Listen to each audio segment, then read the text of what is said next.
राज्य में आईन श्रृंखला परिस्थिति बिगड़बार लगी प्रतिदिन केउठु ना केउठु अपराध घटुची हत्या लुट बढ़ेबा बेले पुलिस उपरे चाप बढ़िबार लगी। आज दुईटी हत्याकांड घटी जयपुर जड़े व्यक्ति को खंडारे हाणी हत्या करा बेले ब्रह्मपुर दंडनाच यात्रा बेले हत्याकांड घटी बिगुड़ुवा आईन श्रृंखला को नहीं राजनीति बढ़ुଛି परस्पर उपरकू कादुओ फिंगिबा लगी राजनेता विपर्यस्त आईन श्रृंखला नहीं सरकार को ऊपर विरोधी बर्षिंट राज्य में आईन श्रृंखला परिस्थिति आ सरकार नियंत्रण में नाही बोली बीजेडी और कांग्रेस अभियोग आनिछंती। सेबड़े जवाब रे बीजेपी कहिछि पूर्व सरकार रे अधिक अपराध होता आम सरकार रे अपराध कमिछि।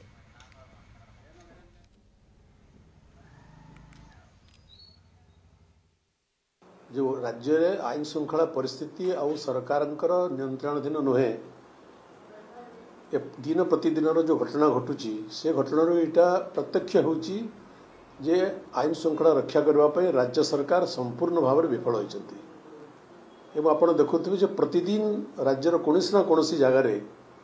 राजधानी समेत किसी ना कि विशृंखला सृष्टि होची आईन श्रृंखला परिस्थिति सृष्टि होची एवं पुलिस ताकू नियंत्रण करिवारे संपूर्ण भाव में विफल होती। एमती लगुच पुलिस केवल राजनैतिक विरोधी कर्मी मान कार्यानुष्ठान ग्रहण होगा प्रस्तुत अच्छा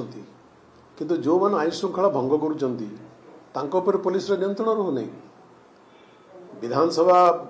परिसर भितर विधानसभा परिसर बाहर पुलिस कर्तृत्व देखा पार्टी किंतु जोठी अपराधी माने सामाजिक विशृंखला सृष्टि अपराध करुँच दिन द्विपहर स्वस्थ दिवालोक से पुलिस नियंत्रण करना। गतकाली भरतपुर जो घटना घटी लज्जाजनक घटना एवं राज्यर अन्य जगह मानक हत्यार रिपोर्ट काली आसी विशृंखला रिपोर्ट आसी तेणु सरकार संपूर्ण भाव में विफल होती। द्वितीय कथा मत लगुच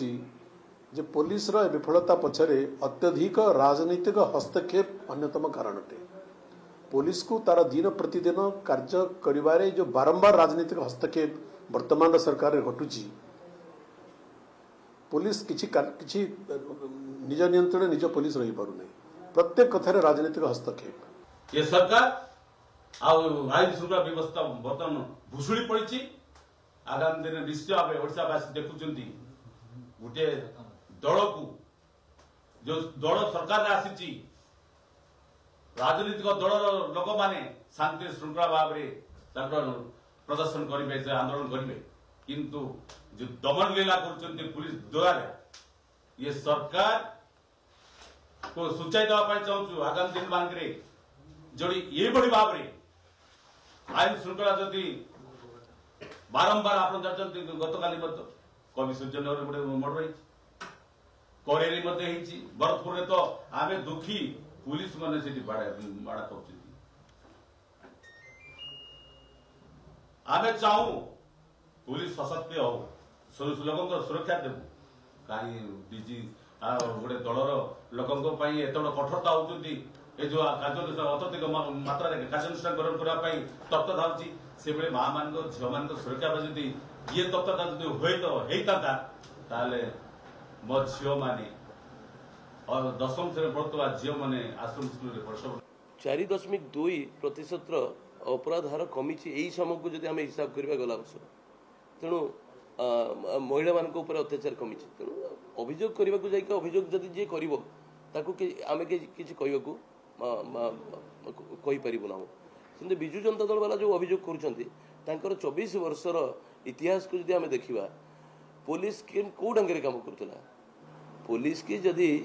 दलीय कर्मी भाव में व्यवहार करुले विजु जनता दल सरकार करूला कुआडे गला से महंगा केस कुआडे गला परी केस कुआडे गला ममिता मेहर केस क्या ना अभियोग आसला कौन कार्यानुष्ठान पुलिस नहीं तेणु पुलिस से कार्यानुष्ठान नबार सक्षम नथिले पुलिसिंग हो नथिला एबे पुलिसिंग होची ठिकना ढंग रे कार्यानुष्ठान होची गोटिए अभियोग मते कहतु जो अभियोग आसीची तार दोषी धरा पड़ी नहीं हाँ टिके दिने 2 दिन 5 दिन डेरी होची किंतु परी ममिता मेहर एवं महंगा केस पड़ी जहाँ ना अभियोग आसूची से बेबिना माधवीलता जो जो मान ना अभियोग आसला से मुख्य अभियोग किए अभियुक्त तो कौ मान ना अभियोग आसला आप जानी जड़े किए बंधाई जड़े किए पुलिस तदंतर सामना मत कहतु तेणु से पुलिसिंग हो नाला एवं ठिकना ढंग पुलिसिंग हो